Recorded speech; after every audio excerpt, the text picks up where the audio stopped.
नमस्कार दोस्तों। आज की वीडियो बहुत ज़्यादा इंटरेस्टिंग होने वाली है बिकॉज आज हम डिस्कस करने वाले हैं पनामा कनाल के बारे में। देखो, अगर पूरे दुनिया के अगर आप ट्रेड देखोगे ना तो उसका 60 to 70% ट्रेड दो इंजीनियरिंग मार्वल्स की वजह से होता है। एक स्विस कनाल और दूसरा है पनामा कनाल। देखो, अगर आप पनामा कनाल की बात करो तो ये कनाल सिर्फ यूएसए के लिए नहीं बल्कि पूरे साउथ अमेरिकन कंट्रीज, उसके साथ साथ ईस्ट एशियन कंट्रीज और ऑस्ट्रेलिया सबके लिए बहुत इक्वली इंपॉर्टेंट है। और जब इस कनाल में कोई दिक्कत आती है तो पूरे वर्ल्ड ट्रेड के ऊपर उसका इंपैक्ट पड़ता है। तो आज हम इस वीडियो में यही देखने वाले हैं कि आखिर पनामा कनाल में क्या क्राइसिस चल रहा है, क्या इश्यूज चल रहे हैं।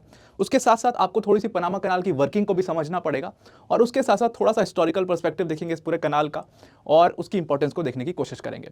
तो वीडियो स्टार्ट करते हैं। वीडियो स्टार्ट करने से पहले एक बहुत बड़ी अनाउंसमेंट है DISF टीम की, that DISF team has launched this achievers batch. और इस अचीवर्स बैच के अंडर में ऑल ओवर इंडिया से 100 स्टूडेंट्स को पिक किया जाएगा एक स्कॉलरशिप टेस्ट के बेसिस पर। यह बैच जो है MK सर एंड टीम की स्पेशल गाइडेंस में चलेगा, प्लस जो भी स्टूडेंट इस बैच में ज्वाइन करेंगे उनको 60% तक की स्कॉलरशिप भी दी जाएगी। जो स्टूडेंट इस बैच को ज्वाइन करना चाहते हैं या इस बैच के बारे में ज़्यादा जानकारी चाहते हैं तो डिस्क्रिप्शन में हमने एक लिंक दिया, उस लिंक पर जाकर के अपना फॉर्म फिल कर दीजिए। DISF टीम आपको रीच आउट कर लेगी। नाउ अगर आप पनामा कनाल की सबसे पहले लोकेशन और इंपॉर्टेंस को देखो तो पनामा कनाल यहाँ पर बिल्कुल लोकेटेड है और आप समझो ये बहुत ही ज़्यादा एम्बिशियस प्रोजेक्ट था। ठीक है, एक कंट्री को बीच में से काट कर उसके कनाल निकालना, आप समझ लो कितना ज़्यादा मुश्किल काम था। ये मुश्किल काम को इसलिए किया गया था क्योंकि अगर आप पनामा कनाल नहीं होता, इफ़ नहीं होता, तो अगर आप ट्रेड रूट देखोगे यूएसए के लिए तो उसको अगर ईस्ट एशिया में सामान भेजना है तो वो ट्रेड रूट कैसा होगा, वो पूरा साउथ अमेरिकन कॉन्टिनेंट के अराउंड घूम करके उसको जाना पड़ेगा। प्लस यूरोप के लिए भी बहुत अच्छा ये रूट है अगर ईस्ट एशियन कंट्री से ट्रेड करना है। ईस्ट एशिया में सबसे इंपॉर्टेंट कंट्री कौन सी है? चाइना है। तो चाइना आप समझ सकते हो कितना बड़ा कंज्यूमर है। तो अगर यूरोप को उससे ट्रेड करना है या चाइना को कुछ यूरोप में भेजना है तो उसके लिए भी पनामा कनाल यूज़ कर सकते हैं। प्लस गल्फ वाले भी पनामा कनाल यूज़ कर सकते हैं। यूएस के लिए तो है ही बहुत ज़्यादा इंपॉर्टेंट। प्लस इस कनाल से ही पनामा जो देश है उसकी बहुत बड़ा इकोनॉमिक फायदा होता है। अब ये पनामा कनाल ट्रेड के लिए तो इंपॉर्टेंट है ही बल्कि पनामा कंट्री के लिए भी बहुत ज़्यादा, पूरी उस कंट्री की इकोनॉमी ही आप समझ लो इस कनाल की वजह से चलती है। तो अगर आप हिस्टोरिकल पर्सपेक्टिव की बात करो तो सबसे पहले ये कनाल जब बनाया गया था तो 1903 से 1979 तक इसको यूएस ओन करता था। और सिर्फ यूएस ओन करता था क्योंकि उसने बनाया था ये कनाल। और यूएस तो वैसे भी पता है आपको कि हर चीज़ को ओन करता है। तो जब उसने ये कनाल बनाया था तो उससे बहुत ज़्यादा फायदा हुआ था। एक तो ना ट्रेड में सबसे ज़्यादा ज़रूरी क्या है कि आप टाइम बचा लेते हो, और टाइम जब आप बचाते हो तो आपकी कॉस्ट भी कम हो जाती है। तो टाइम और कॉस्ट दोनों गोज हैंड इन हैंड। तो इस वजह से जब यूएस ने इस कनाल को होल्ड कर रहा था यूएस, तो उसके लिए बहुत ज़्यादा इंपैक्टफुल था, बहुत ज़्यादा फायदेमंद था। और फिर आगे चल के 1979 से 1990 तक ये पनामा कनाल, पनामा कंट्री जब वहाँ पर प्रोटेस्ट शुरू हुए कि यूएस हमारी कंट्री का कनाल क्यों ओन करता है, उसके पीछे की एक पूरी अलग कहानी है, वो मैं बता दूंगा आपको बाद में। तो पनामा कंट्री और यूएस ने मिल करके इसको ओन किया 1979 से 1999 तक। एक कमेटी बना दी थी बेसिकली, जिसमें यूएस के ऑफिशियल्स भी थे उस कमेटी में और पनामा के भी ऑफिशियल्स थे, दोनों उसमें कमेटी में काम करते थे। एंड देन फाइनली 2000 के बाद, साल 2000 के बाद पूरा जो वर्किंग है पूरे पनामा कनाल की वो पनामा कंट्री को दे दी गई। तो आज as of date Panama country जो है वो इस कनाल को पूरा रन करती है, वही इसकी पूरी वर्किंग देखती है, वही इसमें सारी डिफेक्ट्स जो होते हैं वो वही कंट्री संभालती है। बेसिकली क्या किया है इस कंट्री ने कि इन्होंने एक पनामा कनाल वर्किंग कमेटी बनाई है और वो कमेटी जो है सारे डिसीजंस इस कनाल के ऊपर लेती है, जो भी इसमें काम होता है इस कनाल के अंदर में। तो इस तरीके से पूरा कनाल वर्क करता है। नाउ अगर आप लेट अस अंडरस्टैंड कि सिर्फ और सिर्फ ट्रेड पर्पस से जरूरी नहीं है पनामा कनाल, यूएस के लिए ये बहुत बड़ी स्ट्रैटेजिक लोकेशन भी है। अब देखो पनामा जो है ना वो क्या करता है, सबसे पहले ट्रेड टाइम कम कर देता है। तो यूएस ने ना इसको बहुत बार यूज किया। पनामा रूट सीधा है और आप समझ लो कि जो पैसिफिक फ्लीट है ना यूएस की, जो पैसिफिक फ्लीट जिससे वो चाइना को एनकाउंटर करता है यूएस, वो पूरे साउथ चाइना सी वाला जो पूरा इशू है और वहाँ पे जो पूरी पैसिफिक फ्लीट यूएस की मौजूद है, फिलीपीन से जो अच्छे रिलेशन हैं, जापान से, वो सारा कुछ कैसे हो पा रहा है क्योंकि अगर टाइम पीरियड बढ़ जाएगा, समझ लो आप ऑलमोस्ट 18 दिन का समय जो है वो ज़्यादा लग जाता है जब आप पनामा कनाल यूज़ नहीं करते हो। प्लस उसमें टाइम तो लग ही रहा है बल्कि कॉस्ट भी बहुत ज़्यादा लग रही है, पूरा आपको घूम के जाना पड़ रहा है एक तरीके से। तो जो यूएस की पैसिफिक फ्लीट चाइना को एनकाउंटर करती है तो यूएस के लिए स्ट्रैटेजिकली भी बहुत ज़्यादा इंपॉर्टेंट है पनामा कनाल। प्लस सिर्फ स्ट्रैटेजिकली नहीं, यूएस ने इसको पहले भी कई बार यूज़ किया है। जो 72 का क्यूबन क्राइसिस हुआ था वहाँ पर पनामा कनाल को यूएस ने यूज़ किया। उसके बाद वर्ल्ड वॉर 2 में भी जब आप देखोगे जापान से जब पूरा बैटल ऑफ ओकिनावा ये सारा चीज़ हुआ था तब भी यूएस ने पनामा कनाल को बहुत ज़्यादा एक्सप्लॉइट किया था, बहुत ज़्यादा यूज़ किया था। तो यूएस के लिए खासतौर से पनामा कनाल बहुत ज़्यादा ज़रूरी है, सिर्फ ट्रेड पर्पज से नहीं, उसके साथ साथ स्ट्रैटेजिक पर्पज से भी पनामा कनाल बहुत ज़्यादा जरूरी है क्योंकि ये बेसिकली क्या है, अटलांटिक ओशन को जोड़ रहा है पैसिफिक ओशन के साथ। अब आप समझ लो दो ओशंस को जोड़ रहा है तो कितना ज़्यादा इंपॉर्टेंट है। जैसे आप स्विस कनाल देखोगे तो वो रेड सी को जोड़ता है मेडिटेरियन सी के साथ, और इसीलिए बहुत ज़्यादा जरूरी है क्योंकि वो एशिया से, पूरा एशिया से, इंडियन ओशन से सीधा सीधा आपको एक्सेस कहाँ दे रहा है, यूरोप में। तो इसलिए सुएज कनाल इंपॉर्टेंट है। ठीक उसी तरीके से पनामा कनाल जरूरी है, क्योंकि ये अटलांटिक ओशन को जोड़ दे रहा है सीधा सीधा पैसिफिक ओशन से, और आपको पूरा कॉन्टिनेंट घूम करके नहीं जाना पड़ रहा है। जैसे अगर आप देखोगे रेड सी में, तो अफ्रीका का पूरा कॉन्टिनेंट घूम के आपको नहीं जाना है, सीधा आप सुएज कनाल से निकलिए, यूरोप पहुंच जाइए। उसी तरीके का ये कनाल भी है और इसीलिए बहुत ज़्यादा इंपॉर्टेंट है, इसीलिए इसको बिल्ड भी किया गया था। लेकिन अब इस कनाल में दिक्कत होनी शुरू हो गई है। अब दिक्कत को समझने के लिए बेसिकली क्या हुआ है, दिक्कत मैं आपको शॉर्ट में बता दूं कि पानी यहाँ पर कनाल में कम पड़ने लग गया है, और इसीलिए शिप्स जो है काफ़ी ज़्यादा लंबी ट्रैफिक लग जा रही है, और एक साथ सिर्फ एक शिप निकल पाती है, तो शिप्स को लंबा लंबा मतलब कई कई महीनों वेट करना पड़ रहा है।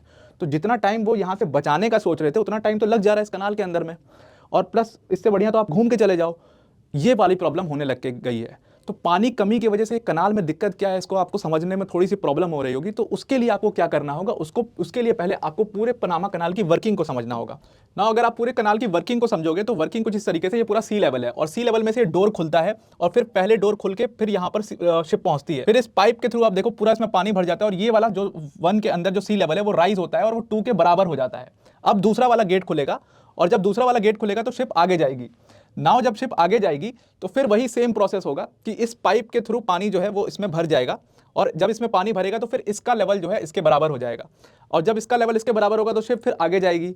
देन फिर वही प्रोसेस होगा कि ये वाला जो है पानी ये पूरा पाइप में जो भरेगा, और फिर इसका लेवल राइज होगा, एंड देन शिप निकल करके लेक गाटून में जाएगी, और लेक गाटून से फिर आगे जाकर के ये अटलांटिक या पैसिफिक ओशन जिस तरफ भी जा रही होगी वहां जाकर के उतर जाएगी। तो टोटल ये समझ लो सी लेवल से 26 मीटर जो है ऊपर शिप हो जाती है, और सी लेवल से 26 मीटर ऊपर होती है शिप, और फिर ये अपना आगे का रास्ता तय करती है। ना अगर आपको और प्रिसाइसली समझना है तो आप ये समझो कि पूरा जो ये पनामा कनाल है, ये पनामा कनाल यहाँ पर एग्जिस्ट करता है, और ये पनामा कनाल जो है उसमें पानी जो शिप ये जो वाटर लेवल राइज और लो हो रहा है ना, वो वाटर लेवल राइज लो पानी आ कहां से रहा है, वो पानी आ रहा है लेक गाटून और लेक अलावेला की वजह से।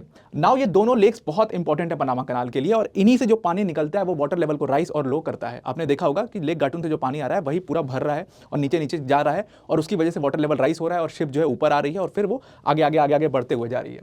तो लेक गाटून से जो पानी आता है उसकी वजह से वाटर लेवल राइज होता है सी लेवल से 26 मीटर ऊपर, और फिर आपकी शिप जिधर भी जा रही है उधर पैसिफिक में निकल जाएगी, या फिर अटलांटिक में जा रही है तो अटलांटिक में निकल जाएगी।